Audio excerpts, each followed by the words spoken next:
Salut, salut chers combattants, c'est le Banane de Yingui. C'est le Banane de Yingui. Alors comme vous le constatez, nous avons là ce matin 3 ou 4 sujets qui sont tous liés. Bienvenue à ce nouveau numéro, n'est-ce pas, de l'éveil des consciences et de la lutte pour la libération de notre pays. C'est le Banane de Yingui. Salut, salut chers panafricanistes, chers surfeurs, youtubeurs et puis combattants pour l'émergence africaine. Ce matin, je suis à vous avec 3, je pense, je ne sais pas si le son est bon là. Ouais. Je suis à vous ce matin avec 4 sujets. Élèves assassins. Élèves assassins, armée pyromane, boycott total et 1er février 2020. J'espère que je vais me rappeler de tout cela. Élèves assassins. En réalité, les élèves sont à l'image du pays. Les élèves sont à l'image de la société. Les élèves sont à l'image de l'État. Les élèves sont à l'image de ce que la société a fabriqué. Et ici, plus précisément, ils sont à l'image de ce que le régime a fabriqué. Le régime dictatorial de Wim Wenders 38. Vous savez, dans une société où il y a une absence de service social, vous ne pouvez qu'avoir des choses comme cela.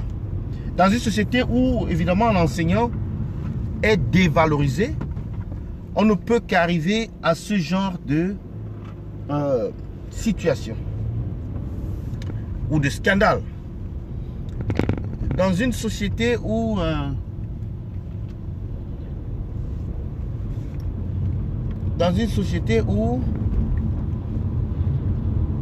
le peuple est abandonné à lui-même parce qu'ils doivent aller tous travailler, les jeunes comme les adultes, les enfants,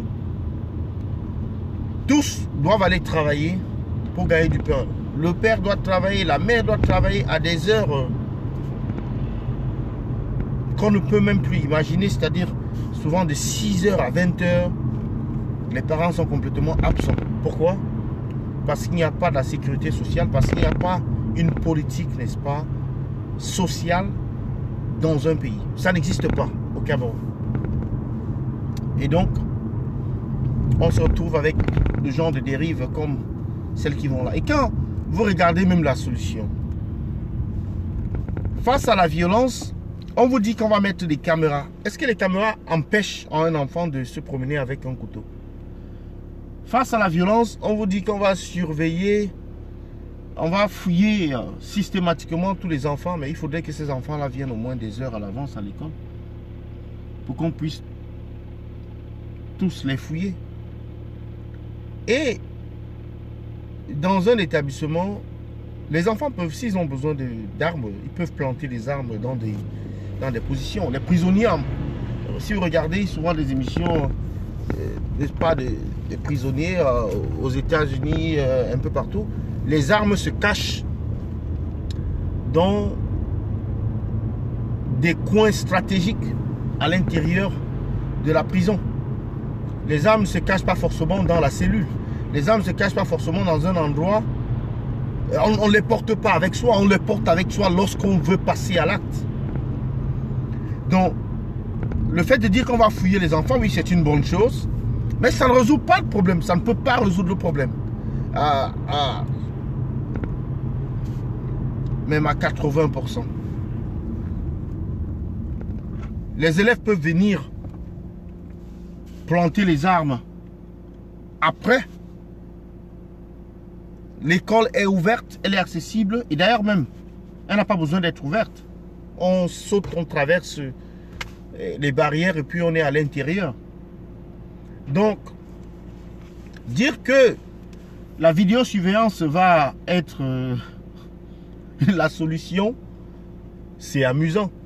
Pour un pays où certaines écoles n'ont même pas de banc, c'est les vidéos de surveillance qu'ils vont avoir.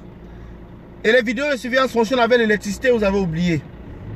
Dans un pays où il n'y a pas d'électricité, c'est une blague, quoi. C'est une grosse blague.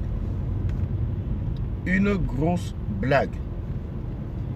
Dans un pays où il n'y a pas d'électricité, on dit qu'on va faire fonctionner les vidéosurveillance. Ah, vous allez mettre des générateurs électriques dans tous ces établissements, les lycées, les CS. Et que fera-t-on dans les établissements privés? C'est pas encore arrivé là-bas. Vous savez pas pourquoi? C'est parce qu'il y a une discipline beaucoup plus renforcée là-bas. C'est parce que là-bas, les enseignants ont plus d'autorité et ils sont... les effectifs ne sont pas aussi pléthoriques.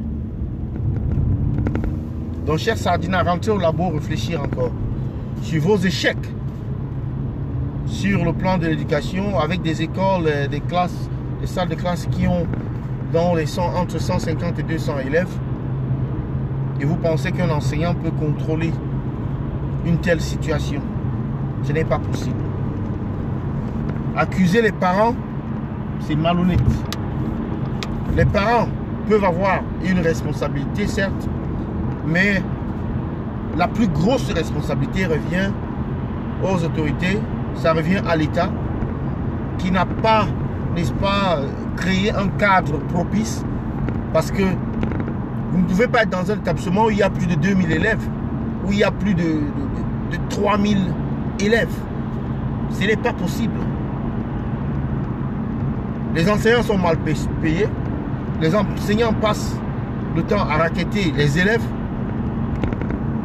et donc les enseignants sont mal vus devant les élèves parce qu'ils sont mal payés. Vous voyez le cercle là, comment ça tourne.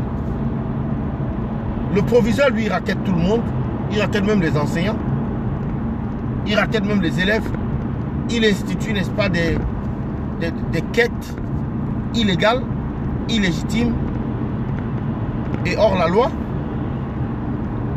pour se faire de l'argent tout le temps.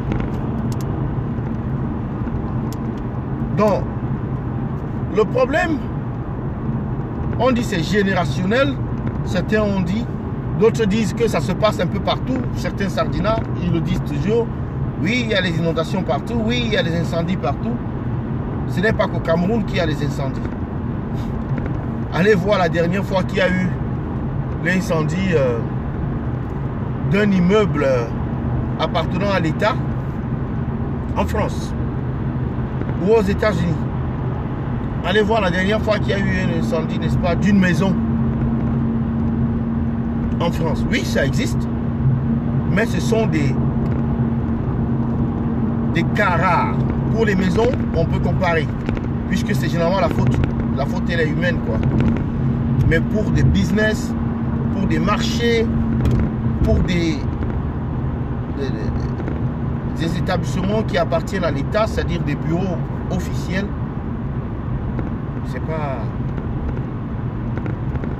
des choses qu'on voit ici quotidiennement. Mais au Cameroun,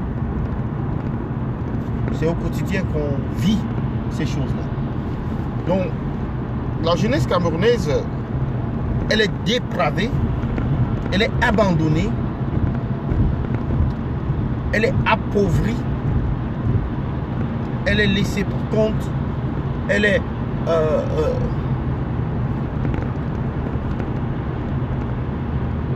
le bétail électoral. Et voilà ce que ça donne.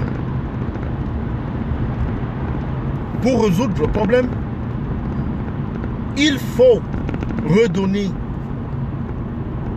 des moyens aux étudiants, aux enseignants, pardon. Il faut donner de la valeur aux enseignants. Et il faut investir dans l'éducation. Investir. C'est pas tout le monde qui est bon pour aller s'asseoir dans une salle de classe. Il y a certains qui sont des techniciens qui préfèrent aller faire leur mécanique. Il faut revoir, restructurer, n'est-ce pas, le système éducatif. Parce qu'on est toujours dans cette lancée-là d'imposer aux gens une éducation dont ils ne comprennent pas la nécessité ou les objectifs ou alors la finalité. Il y a des gens qui sont de bons techniciens, il y a des gens qui préfèrent construire des choses, des maçons, des boulangers, des couturiers, des soudeurs. On a besoin de ça, des électriciens, des plombiers. Mais on essaye de forcer, n'est-ce pas, cette quête au diplôme là, plutôt qu'à la formation. Cette vision coloniale là, qui ne donne la valeur qu'au diplôme. Et même si la tête est vide. On doit arrêter cela. Formation même pour conduire des tracteurs, formation même pour conduire une voiture, pourquoi pas. Le permis. Il y en a qui veulent être chauffeurs, il y en a qui veulent juste gagner leur vie. Mais comment est-ce qu'on peut évoluer dans un système où il y a près de 80% de chômage? 80% de chômage et de sous-emploi. Comment peut-on évoluer dans un système comme ça? La demande, elle est vraiment gigantesque. Donc, chers combattants, le problème de la délinquance juvénile, délinquance en milieu scolaire, a explosé suite, n'est-ce pas, à cette politique de désengagement de l'État dans le social, dans l'éducation et dans l'orientation même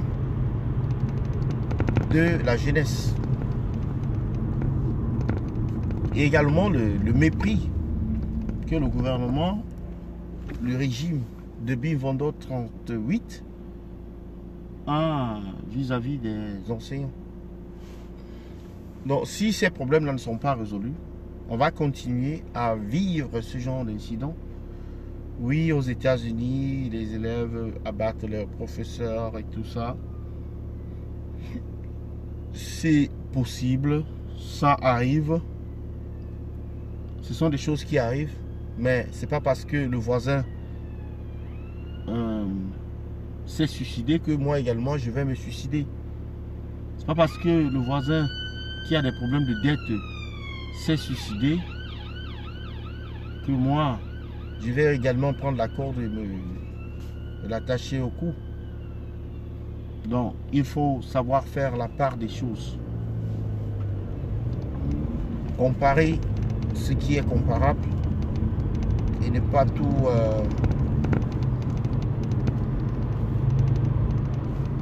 tout mélanger.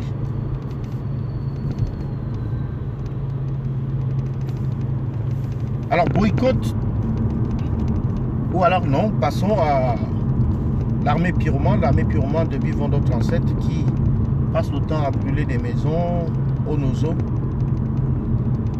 C'est ainsi que l'armée est en train, c'est l'accélération de la brûlure des maisons, c'est ainsi que l'armée est en train de résoudre donc le problème du Nozo pour préparer la mascarade électorale. Si la honte tuait, ces gens seraient déjà morts. Ils brûlent les maisons tout en clamant que la paix est revenue. La paix est revenue. En réalité, le discours qu'il devait tenir, c'est que la guerre est plus que jamais, comment je peux dire, à son apogée. Parce que là, certes, on ne voit plus des photos des morts traînées partout. Mais là, on a l'impression que la guerre, avec les photos qu'on voit, que cette guerre est bel et bien elle est bel et bien en marche. Et que la guerre ne va pas finir bientôt. Mais c'est en ce moment-là que les Sardinats nous annoncent qu'il y aura élection. C'est boycott total. Boycott total. Zéro élection. Boycott total. Et tous, le 1er février, pardon, à Paris pour recevoir le président élu. Et pour, n'est-ce pas, pérenniser ce boycott-là. Le boycott, il aura bel et bien lieu. Et cela fait tellement mal aux Sardinats qu'ils se mettent à attaquer, n'est-ce pas, la coalition gagnante. Et le faisant, ils font la publicité du boycott eux-mêmes. Les Sardinats font la pub du boycott eux-mêmes. Alors, chers combattants, un instant.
Alors,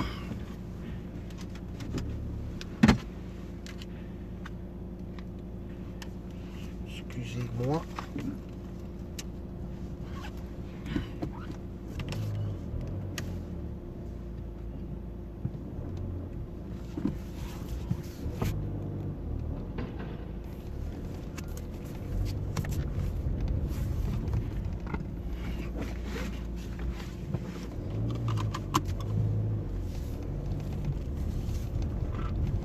Alors, je disais tantôt que le boycott, il est total.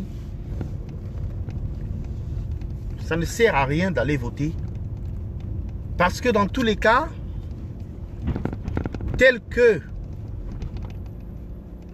les choses se présentent, le parti de monsieur le dictateur prendra au minimum même 130 sièges, 120 à 130 sièges. Et je ne sais pas ce que la soi-disant opposition de l'opposition, c'est-à-dire l'opposition sardinée, va pouvoir achever. Je ne sais pas. Donc, il est impératif de mener non seulement le boycott, de prôner non seulement le boycott, mais de le rendre un boycott actif. Ça ne sert à rien d'aller voter. Ça fait 20 ans que vous avez voté avec ce système-là. Qu'est-ce qui a changé dans votre pays? Qu'est-ce qui a changé dans votre ville? Qu'est-ce qui a changé dans votre maison? Au contraire, les choses vont de mal en pire. Voilà une crise anglophone par exemple. Voilà la crise anglophone par exemple. Elle n'a jamais été débattue au Parlement. Voilà la crise anglophone qui est un exemple qui nous parle. La crise anglophone n'a jamais été débattue au Parlement. Même au Sénat. Jamais. Et ce n'est pas comme s'il n'y a pas eu des tentatives. Le SDF a mené, n'est-ce pas, des tentatives, a mené des actions pour essayer d'amener n'est-ce pas, le Parlement à discuter de cette affaire du Nozo. Mais le Parlement, qui d'ailleurs ne sert à rien, puisque ce sont des gens qui sont là juste pour voter, ce sont des gens qui sont là, ils sont là comme des... Ils sont là comme des comment on les appelle? C'est juste à titre décoratif. C'est juste, ils sont là pour décorer en fait la scène, pour donner, n'est-ce pas, un visage démocratique à ce qui en réalité est une dictature outrancière.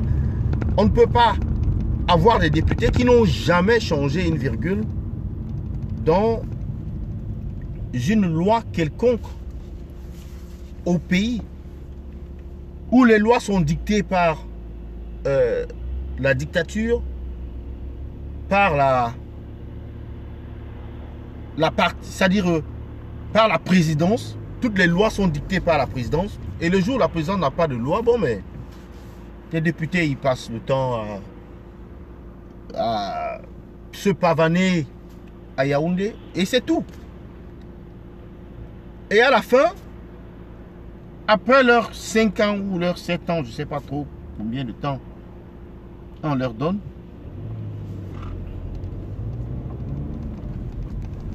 après leurs 5 ans, on décide encore de leur donner un autre mandat. Pourquoi faire? Ils ont d'abord fait quoi? Où est le bilan? Le bilan n'existe pas. Et donc, ces élections ne servent à rien. Il vaut mieux de rester chez soi et de ne pas participer à cette mascarade que d'aller voter un PCRN. Ça, c'est une façon de légitimer ou de pérenniser, ou même de valider l'imposture, de valider le vol, de valider, n'est-ce pas, la mascarade. Donc, le conseil, c'est de rester chez soi. Le conseil, c'est de rester chez soi. Que chacun reste chez soi ce 9 février. 0 élection. 0, 0, 0 élection. Et pour le 1er février, l'événement de l'année, on espère que des personnes mal intentionnées ne viendront pas gâter cette grande fête qui sera organisée ce jour-là à Paris. On espère.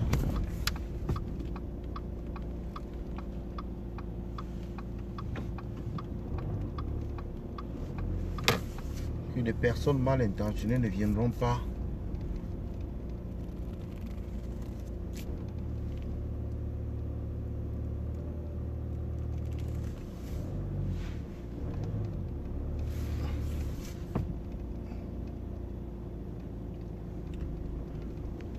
mal intentionnées ne viendront pas gâter la fête. Donc c'est tout ce que j'ai à dire ce matin. Et j'espère que chacun de vous, les combattants, là, vous avez déjà vos tickets, vous avez déjà pris vos jours de congé pour la grande messe du 1er février. Elle commence d'ailleurs le 28. La grande messe du 1er février, c'est à Paris. Et on se verra tous là-bas. C'était le Banin de Yingui. Bonne journée à vous et bonne semaine. Bye bye.